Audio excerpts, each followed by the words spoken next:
तो स्वागत है आप सभी का मेरे YouTube चैनल भगवान भजन कथाएं और उपाय में। आज मैं आप सभी को शनिवार व्रत कथा के बारे में बताने जा रही हूँ, तो वीडियो के अंत तक बने रहें।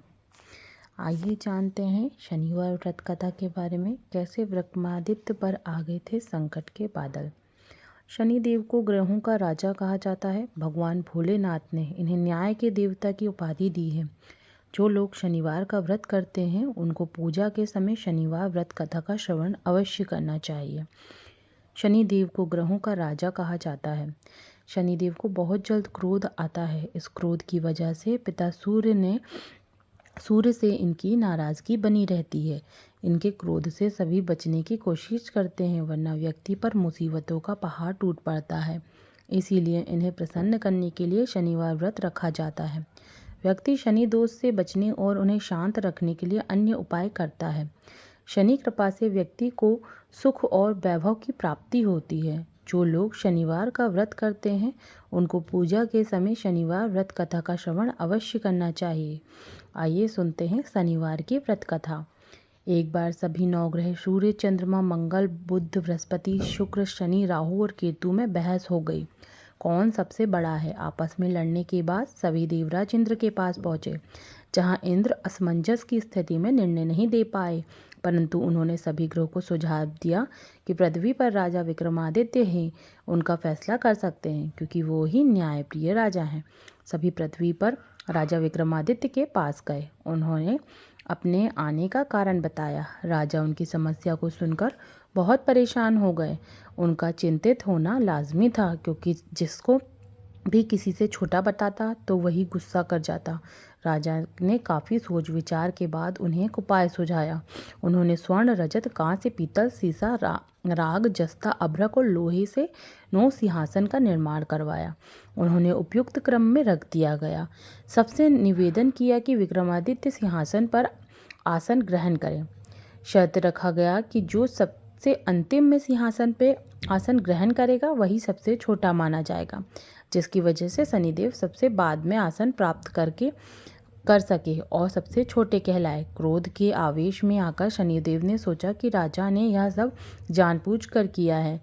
कुपित होकर राजा से कहा कि राजा, तू मुझे नहीं जानता। सूर्य एक राशि में 1 महीना, चंद्रमा 2.25 महीना, मंगल 1.5 महीना, बृहस्पति 13 महीना, बुध शुक्र 1-1 महीने विचार करते हैं, लेकिन मैं 2.5 से 7.5 साल तक रहता हूँ। मैंने बड़े बड़े का विनाश किया है। श्री राम की 7.5 आने पर उन्हें जंगल जंगल भटकना पड़ा। रावण की आने पर लंका का बंदरों की सेना से परास्त होना पड़ा। क्रोधित शनिदेव ने राजा से कहा कि अब आपको सावधान रहने की ज़रूरत है। इतना कह के शनिदेव कुपित अवस्था में वहाँ से चले गए। समय गुजरता गया और काल चक्र का पहिया घूमते हुए राजा की 7.5 आ गई। तब शनिदेव घोड़ों पर सवार होकर सौदागर बनकर राजा के राज्य में गए। उनके साथ अच्छे नस्ल के बहुत सारे घोड़े थे। जब राजा को सौदागर के घोड़ों का पता चला तो अश्वपाल को छोटे घोड़े खरीदने के लिए भेजा। अश्वपाल ने कई अच्छे घोड़े खरीदे।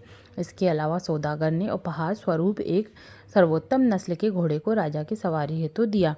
राजा विक्रमादित्य जैसे ही उस घोड़े पर बैठे वह सरपट बनकर और भागने लगा। जंगल के अंदर पहुंचकर वह गायब हो गया।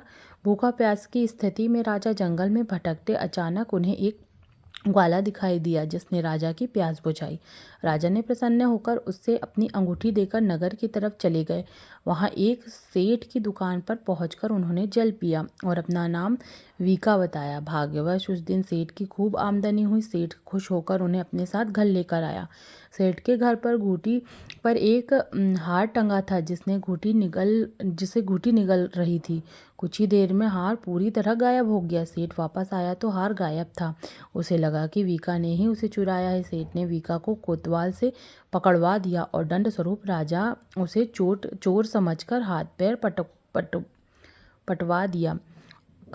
अपंग अवस्था में उसे नगर के बाहर फिकवा दिया। तभी वहां से एक तेली निकल रहा था। उसने वीका पर दया आ गई। उसने वीका को अपनी गाड़ी में बैठा लिया। वीका अपनी जीभ से बैलों को हाँकने लगा। कुछ समय पश्चात राजा की शनि दशा समाप्त हो गई। वर्षा काल आने पर वीका अलमला मल्हार गाने लगा। एक नगर की राजकुमारी मनभावनी ने मल्हार सुनकर मन ही मन में प्रण लिया कि जो भी इस राग को गा रहा है वो उसी से विवाह करेगी। उन्होंने दासियों को खोजने के लिए भेजा, परंतु वापस आकर उन सभी ने बताया कि वह एक अपंग आदमी है। राजकुमारी ये जानकर भी नहीं मानी। अगले दिन वह अनशन पर बैठ गई। जब लाख समझाने पर राजकुमारी नहीं मानी, तब राजा ने उस तेली को बुलावा भेजा और वीका से विवाह की तैयारी करने के लिए कहा। वीका से राजकुमारी का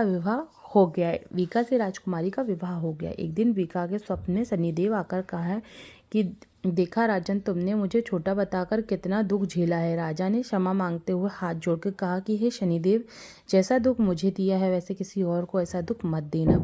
शनिदेव इस विनती को मान गए और कहा कि मेरा व्रत और कथा से तुम्हारे सारे कष्ट दूर हो जाएंगे। जो भी निरतम मेरा ध्यान करेगा, चींटियों को आटा डालेगा, उसकी सारी मनोकामना पूर्ण हो जाएगी। शनिदेव ने राजा को हाथ पैर वापस लौटा दिए। दूसरे दिन जब वह सुबह राजकुमारी की आंख खुली तो वह आश्चर्यचकित हो गई। वीका ने मनभावनी को बताया कि वह उज्जैन का राजा विक्रमादित्य है। मनभावनी खुशी से फूली नहीं समा रही थी। राजा और नगरवासी सभी अत्यंत प्रसन्न हुए। सेठ ने जब यह सुना तो वह पैर पर गिरकर क्षमा मांगने लगा। राजा ने कहा कि वह सब शनिदेव के कोप का प्रभाव था और उसमें किसी का कोई दोष नहीं है। सेठ ने निवेदन करते हुए कहा कि मुझे शांति तभी मिलेगी जब आप मेरे घर चलकर भोजन करेंगे। सेठ ने कई प्रकार के व्यंजन और राजा का सत्कार किया। जब राजा भोजन कर रहे थे तो जो खूंटी हार निकल गई थी वह अब उसे उगल रही थी। सेठ ने अनेक मोहरे देकर राजा का धन्यवाद किया और अपनी कन्या श्री कंवारी से परिग्रह का निवेदन किया। राजा ने सहर्ष स्वीकार कर लिया। राजा अपनी दोनों रानी मनभावनी और श्री कंवरी को लेकर उज्जैन नगरी लौट आए। सारे नगर में दीपमाला और खुशियां मनाई जाने लगी। राजा ने घोषणा करते हुए कहा कि मैंने शनिदेव को सबसे छोटा बताया था, लेकिन असल में वह सर्वोपरि है। तब से सारे राज्य में शनिदेव की पूजा और कथा नियमित होने लगी। सारी प्रजा बहुत खुशी और आनंद के साथ जीवन व्यतीत करने लगी। शनिदेव के व्रत की कथा जो भी सुनता है, पढ़ता है, उसके सारे दुख दूर होते हैं। धन्यवाद दोस्तों। अगर आपको मेरी जानकारी अच्छी लगी हो तो वीडियो को लाइक करें, शेयर करें और सब्सक्राइब करना नहीं भूलें।